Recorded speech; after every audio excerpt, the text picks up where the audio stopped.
who insist that climate change is one big hoax, even a political conspiracy.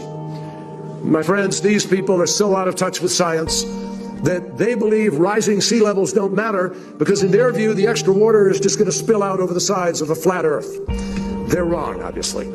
For the benefit of those who may still question the 97% of peer-reviewed studies on climate change, let me just underscore, you don't need to be a scientist to know that the earth is round, that the sun rises in the east and sets in the west, and that gravity is the reason that objects fall to the ground.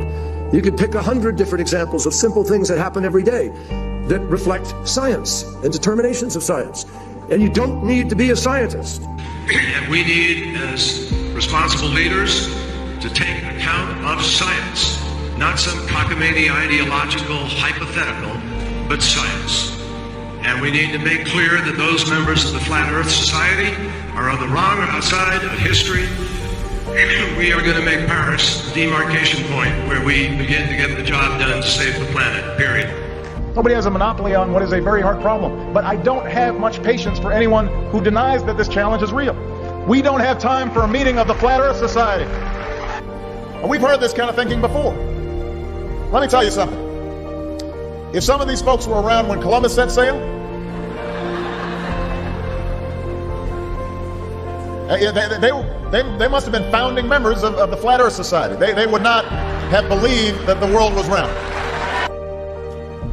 60 years ago, when the Russians beat us into space, we didn't deny Sputnik was up there.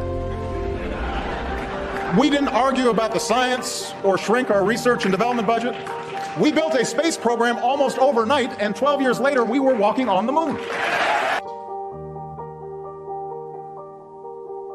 If I say that the world is round and someone else says it's flat,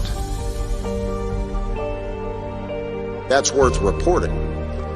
But you might also want to report on a bunch of scientific evidence that seems to support the notion that the world is round. Provide users with authoritative, trustworthy information. I'm sorry to cut you off. I only have a minute and a half, and I don't really need to hear what you're trying to provide. I want to know how you're dealing with all these conspiracy theorists on your platform.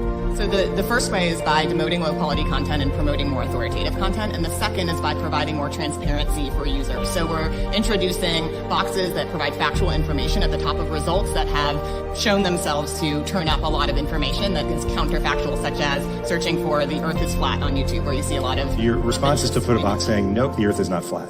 Correct. Okay.